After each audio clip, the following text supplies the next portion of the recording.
Hey, this is Bill Champlin. You're listening to Brutally Delicious, and have a good day.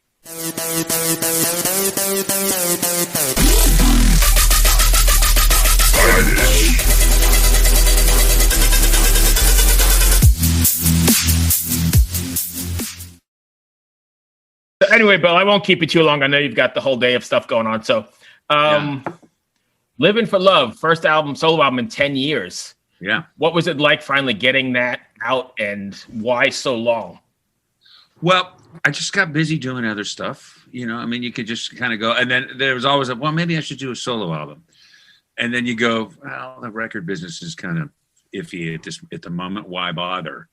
You know, and then I've at some point in the game, a couple of years back, maybe 4 years ago, I went through some major upheaval in my life. I had cancer. Oh, wow. You know, real aggressive cancer.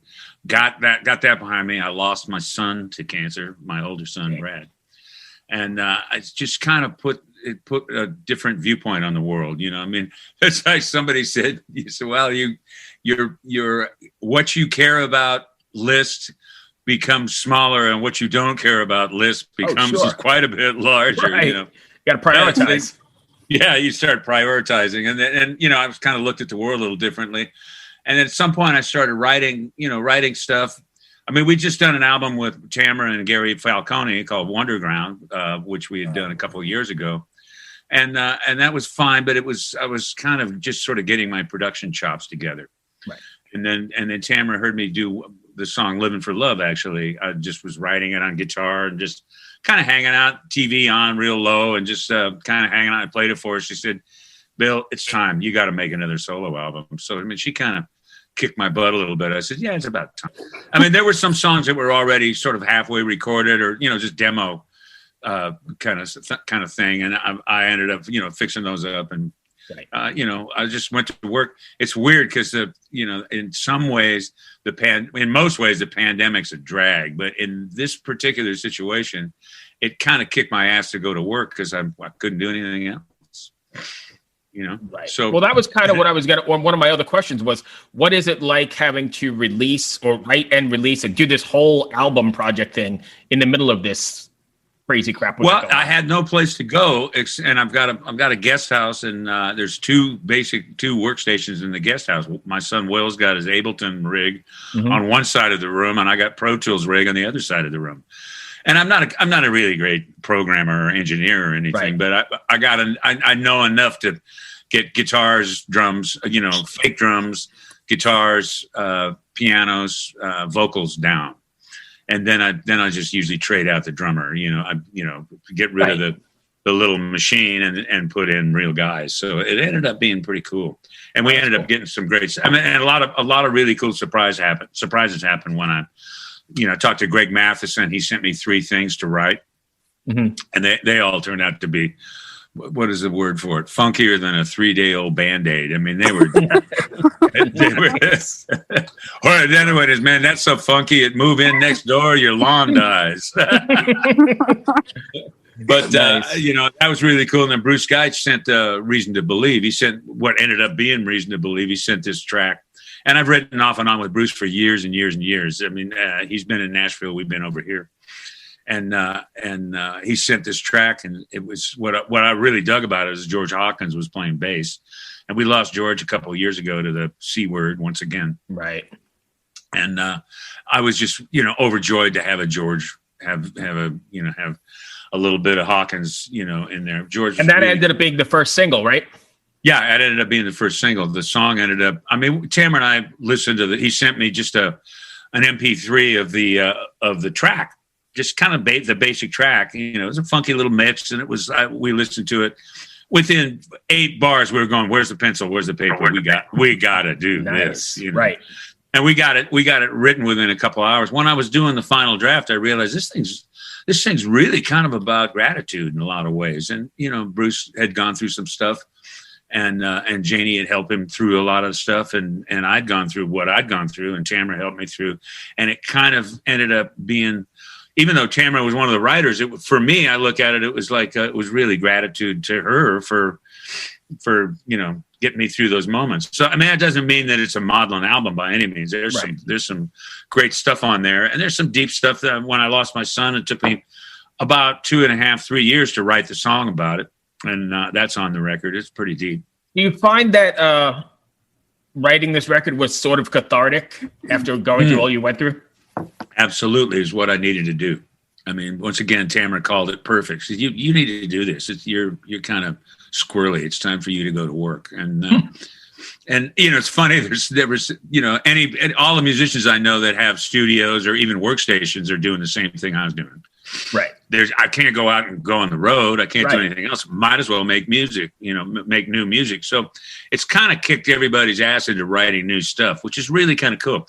I think there's going to be more albums in 2021 than there were babies 9 months after the New York blackout. You're right. But I think the music industry sort of has to reinvent itself a little bit now, right? Because the whole old model is gone of release a record tour to promote it and do that whole scene, right? I don't know how this is. You have any idea how this is going to come out or any projections? Imagine Records, which is Bob Weingard's company. Bob heard that I was doing a record. He said, "Let me hear it." So I sent him a copy of it. I think it was mixed. I had done it. I don't think I'd mastered it yet, but I sent him kind of what I had of all the songs, and he went, "Oh, I'm in." And he said, but he really kind of wanted to, more than anything, wanted to just do the take care of all the digital stuff. Right. So, and that's him. He's got that down. Now, I know a lot of people that really prefer having CDs. Or LPs for that matter, something that they can hang on to. Somebody said that in one of the interviews I did the other day. He said, "Well, I talked to Alice Cooper. He says, I don't like to buy air." I guess that makes sense. I'm an old school guy.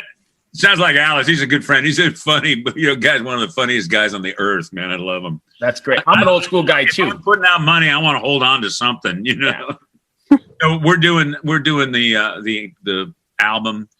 The CD sales just at BillChamplin.com. Okay. And actually, we've had like a merch, /shop. Right. And we've had a merch thing there, and we're just going to sell those through, sell CDs through that. I mean, we're getting the CDs, I think, next Tuesday.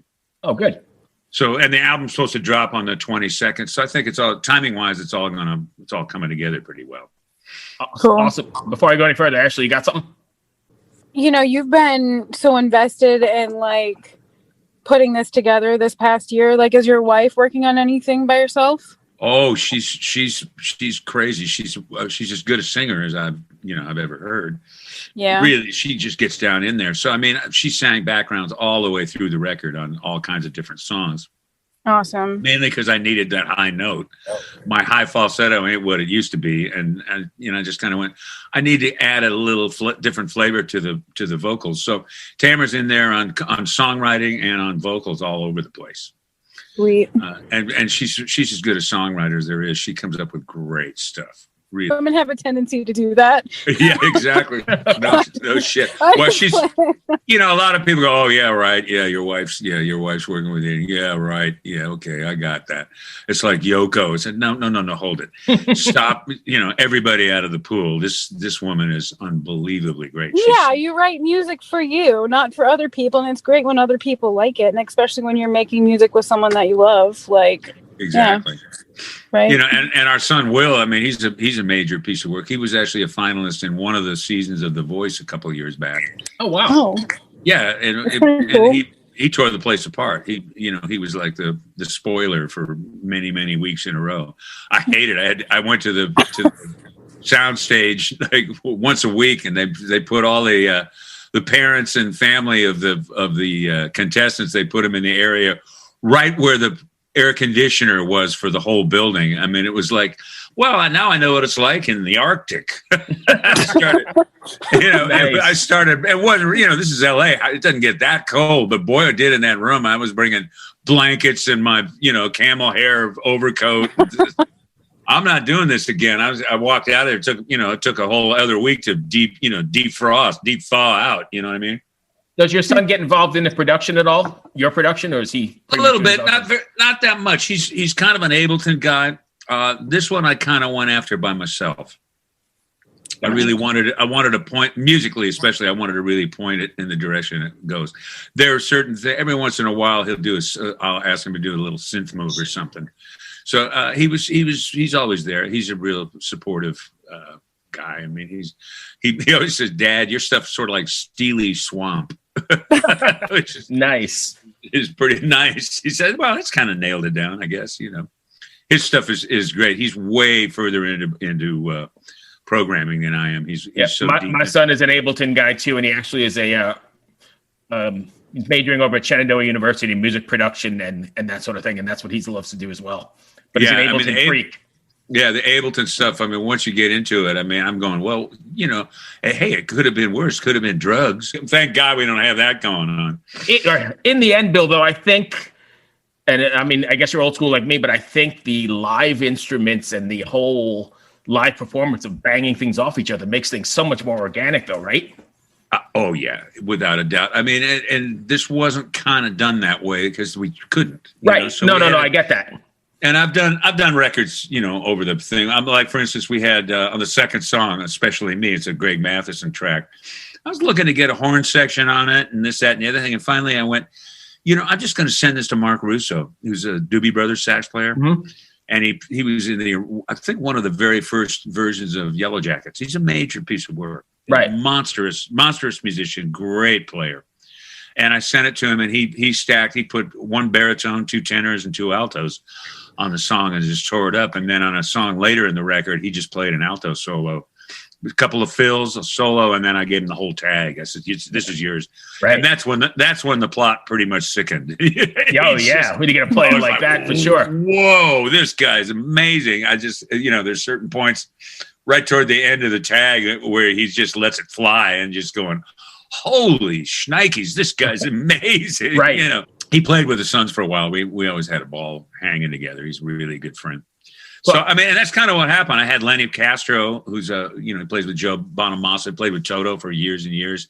He did all the percussion on the record, top to bottom. He's just nice. Major cat. You mentioned Toto. And I was going to ask you anyway, but I don't know if Steve Lukather played on this record, but he's one of my favorite players. I think he's very underrated, one of my favorite players of all time. But what's it like working with him? Oh, I've been working with Steve basically. I think the first time it was one of David Foster's very first productions. And Steve was hanging out, and we went and did some background vocals. I think he was 18. Oh, wow. It was long before Toto's first record came out. He was just this kid that was coming up, and Foster was telling me, he said, "Watch this guy playing guitar." What a player. I've had Steve on my records over the years quite a bit, and he's, he and I and Jay Graydon co-wrote "Turn Your Love Around" for George Benson. So, oh, wow. We share a Grammy, which is kind of cool. That's amazing. Yeah. He's ridiculous. I mean, with many E's, ridiculous. I mean, he's just one of the best guitar players on the earth. And it's turned out to be quite the band leader and actually quite the band manager. I mean, he sort of single-handedly brought Toto back into the ball game because they were kind of hanging out there. At least in the United States, they weren't playing really big gigs. There was a period where it wasn't really going on, but they got Joseph into the band, and Joseph's a good singer, good writer, good programmer. He's really good at it. So they kind of brought it all together and made it all really happen. And they're just great. I mean, and Luke's ridiculous. Yeah. Too bad he doesn't have a sense of humor. Oh, really? Did you ever see there was a thing where he was the people next door to his house started doing leaf blowers at about 6:30 or 7 in the morning. Mm-hmm. Every morning, and he was just going, "What is the story? How many leaves can fall?" You know what I mean? Every morning, he's got this whole machine going. So he takes his Marshall, puts it outside, and just you see him in his pajamas, just playing at breakneck speed, and cranking off a big solo thing, and finally he just yells, "Good morning!" He'd gone over and nicely asked him to shut it down, but they wouldn't do it. So it's like, okay, you want to play that game? I got a way louder machine than a leaf blower. What do you have planned for? I mean, I guess maybe you can't plan with everything going on, but what is on your agenda for 2021 after? I want to play live. I want to take this out live, and I'm kind of known for other songs that I've sung over the years. A couple of Chicago songs that I was singing on. And we'll learn those. We'll learn any of the. I got a few songwriting things I did with George Benson and Earth, Wind and Fire. I always play those live. So I mean, when I go out live, it's not going to just be the new album. We're going to play the whole new album. Right. Have you thought about doing the virtual thing, like the virtual streaming, like bands have been adopting pretty? Yeah, quickly? You see that, you see everybody in their own little square, and I always expect to hear, "Here's a story about a man named Brady." Right. But I realize, I'm not putting anybody down for doing it. I haven't really done it. I mean, I've done one or two things where there was a benefit for kids or something that the mayor of Los Angeles put together, and I figured out how to do it. Will helped me through the Zoom thing. I'm a little more adept at Zoom at this point because I've done things like this. I wouldn't know how to generate a Zoom, but I know how to come in on your meeting. Right. It works pretty good. Right. But I mean, my technology stopped with 2 orange juice cans and a long piece of string. There's right. There's your simple telephone. You know what I mean? Yep. So. But anyway, I really want more than anything at this point of the game, especially when we got Shauna O'Donnell involved, and Shauna's amazing. She's got me. She's great. Talking. Yeah, she's real sweetie pie. I was so, and when I signed with Imagine Records, he said, "Well, we'll get you a publicist." And I said, "Well, I know a few." He says, "Wait till you check this person out," and she's just great. I've been working with her for 15 years or more now, and she's been awesome all the way through. Oh, she's on a roll, and she says, "Hey, she said, you actually do what I tell you to do, and show up on time." She says some of the younger bands don't quite get that, dude. Press and visibility, and those things are the only thing that you got at this point of the game. So it's funny you said that because we had an 11 o'clock this morning with a really big European band, and we waited till 11:30. No show. Publicists can't find them. Yeah, well, it can happen. I mean, there can be things that happen, but I try. I mean, I'm sort of at this point in the game. I'm built around trying to do this record, and I've always been one of those guys that I've done a handful of solo records by myself and different situations, and I just kind of take them and throw them at the wall. And this time I'm going, this thing really deserves to be heard. And there's a lot of stuff on it. I kind of somewhere when I started this record, I read somewhere it says if it's not personal, it's not art. And I put my heart and soul and balls into this thing as much as I could. And I played it for it was a guy who was an A&R guy on my last solo album, and he was flipping. I sent him a SoundCloud link, and he was just crazy. He was just like, "This is unbelievable. This is kind of what the world needs right now." Because nobody's touching, this 6 foot. I think, we talk about, going virtual all the time, but this 6 feet social distancing that we're doing, that I think is more dangerous than anything, especially for kids. Yep. Mm-hmm. Where's we need to have, like my Will's daughter, Harper, she does Irish dancing, and she's really good at it. So they've been kicking her up, and then this thing happens. So she's doing virtual school, but she's also going to the, wearing masks and, hand sanitizer, and she's going to these things, and she's getting a certain amount of hang with other kids. I can't imagine going, being 8 or 9 years old and not having any children to hang with. I mean, it's just got to be just ridiculous, Yep. So it's not. I mean, believe me, I understand that the pandemic's a drag. Our son tested positive. Will do, but he's, I mean. I'm being careful is all that, but there's a lot of things that are coming down that are really a drag. I mean, just there's no touch. And I was going, well, try to touch people with the music if at some level, maybe because maybe that's the only thing we got at this point in the game is it because the whole culture. It's what's kept the culture going. What keeps it moving is not allowed at the moment, and it's pretty crazy. Yeah, it feels like a last effort. I'll also be honest with you. I mean, I don't know where it's going to go, but music is the thing that has gotten me through life, pretty much. All those trouble spots like we're in now. Music is the thing that connects you to everything, right, and keeps you moving. Exactly. Yeah. And that's kind of that's one of the reasons why we all do what we can. I'm going to write a song that's going to save the world. Well, I might have thought that when I was younger, but I know that's not true. That ain't going to happen. But if somebody hears something in what I've written and it connects with them, it's a success. It's and the more chances you have of doing that. It's like the more you practice your craft, the better chance of art coming through. Do you think this is your most favorite one? Your most favorite album? Well, at the moment, somebody said one time, one asked, what are the 3 best songs ever written? The guy said, well, let me see. Amazing Grace, Bridge Over Troubled Waters, and the song I wrote this morning. Right. The one you most connected to. Yeah, and so at the moment, maybe my next album I'll be more happy with, but I think, I'm starting to think about what to do on the next album, and I produce pretty seriously on records, but the next one I might just really go to a real cut down thing with just piano, Fender bass, drums, and vocal, and see what happens with that, because I've never done that. I've always packed it up, filled it up with really good things. So I'm kind of, it's sort of interesting me to try to say, well, now you need to write something where the backgrounds aren't necessary for the chorus. You know what I mean? Yeah. So I'm going to let you go in a second, but I think that's interesting too, because sometimes the more stripped down stuff connects even better. Does that make sense? Right. Yeah, at some level you have, less is more means a lot at some level. I really like packing it up because I play the guitar and I play the keyboards and I find myself in there. I'm kind of primarily known as a Hammond organ player, so I can put a lot of organ on stuff.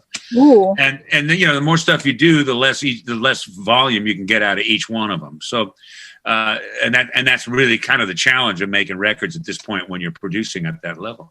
If you're in there with just a small group and singing, you can maybe go direct to 2-track, and there's your song. Way easier, I'll tell you that. Oh yeah. Thank you so much for taking the time. I appreciate it. Good luck with the record and stay safe, my friend. Thank you, my friend. Ashley. Thank you. Go hang out with the kids. No, I've locked myself in the car now, so I'm digging it. Thanks, you guys. Stay safe, really, Bill. Thank you. Really appreciate it. All right. Bye-bye. Be good. See you soon. Bye-bye. Hello out there. Yes, hello out there, everyone. I'm Hal Schwartz. And I'm Flynn McLean. Together we host None But the Brave, a podcast dedicated to the music and career of Bruce Springsteen. Bruce and E Street Band are on tour right now for the first time in 6 years, and we're taking a detailed look at what's happening on stage in our bi-weekly episodes. We've also been recently joined by some very exciting guests, including rock journalist Warren Zanes and Stephen Hayden, Backstreet's Magazine founder Charles Cross, and Barstool's Kirk Minahan. If you're a diehard Springsteen fan, this is the show for you. So please subscribe to None But the Brave on your favorite podcasting platform, and we hope to see you further on up the road. Thank you so much. We'll be seeing you.